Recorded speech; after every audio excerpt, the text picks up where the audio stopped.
We are going to discuss about Rabindranath Tagore's poem Govinda's Disciple in this video.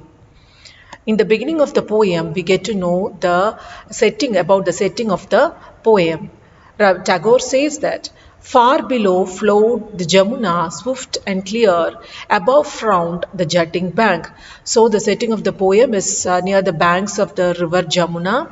The water is moving very swiftly, and it is very clear as well.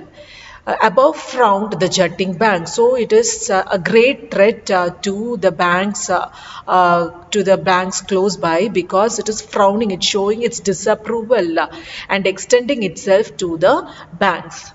Hills dark with the woods and scared with the torrents were gathered around. So the setting is, it's a hilly terrain, and the place is very dark because it's covered with woods. There are so many trees and the place is very dark. And he also says that the trees are very scared because it can expect torrent anytime. As mentioned before, the stream now is moving very swiftly and clear, and sometimes it may be move very quickly, and it may become a torrent as well. Govinda, the great teacher, sat on the rock reading scriptures. So it is in this setting that the Guru, Govinda is considered to be one of the founders of the Sikh religion. So he is sitting there on the rock reading some scriptures. When Raghunath, his disciple, proud of his wealth, came and bowed to him and said, so it is at this time, Raghunath, that is his disciple, comes to him. He is a very wealthy person, so he is very proud of his wealth as well. He comes to meet the Guru, he bows in front of him and he says, I have bought my poor wealth unworthy of thy acceptance. So along with me I have taken my wealth, and he is it's an oxymoron. See here, poor wealth. So a wealthy person is not a poor, is not called as a poor one, right? So here he says that poor wealth. So he's giving us a fake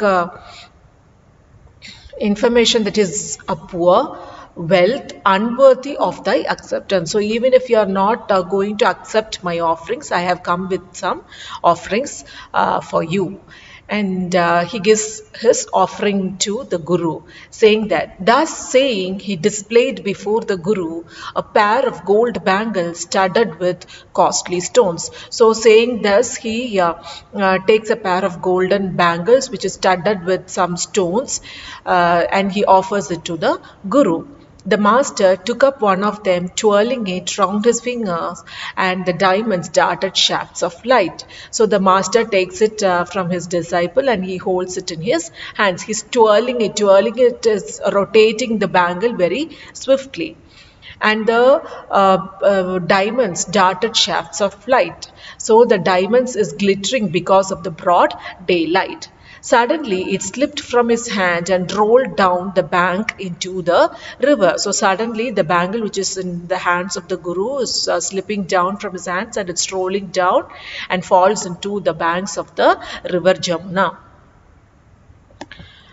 Raghunath jumped into the water. The teacher set his eyes upon his book, and the water held and hid what it stole and ran its way. So Raghunath is panic-stricken. He is worried because the golden bangle has fallen into the river. Even if he has brought that as an offering to the Guru, when it falls into the water, he is not able to bear it. So he jumps into the water and tries to take it from the water.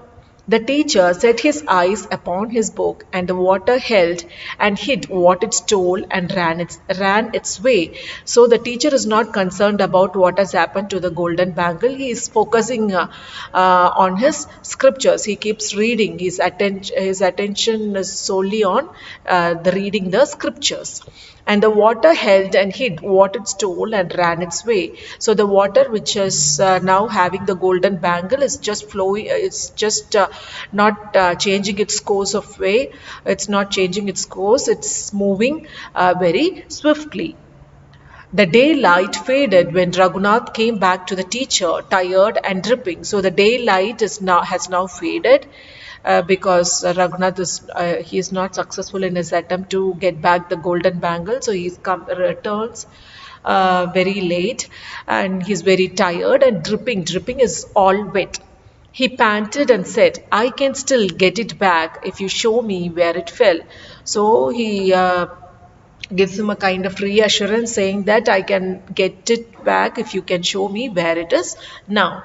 The teacher took up the remaining bangle and throwing into the water said, it is there. So the teacher takes the other bangle which is still having, and he in fact throws that bangle onto the water, and he says it is there. So he is showing Raghunath the place where the bangle has fallen. So here it is paradoxical, because he wants to give a moral lesson to his disciple, that don't if you give priority for material possessions, then the love for the divine is not there. So only if you give up your love for material possessions, you can achieve you'll be able to lead a divine life. So here he's teaching a moral lesson to his disciple. And the poem ends with this. The poet has, of course, used so many figures of speech in this poem, and the first which we are going to discuss now is personification. The river, the water which is flowing in the river Jamuna is personified, that is, it is given human attributes in this poem. He says that the water is frowned and it's jutting onto the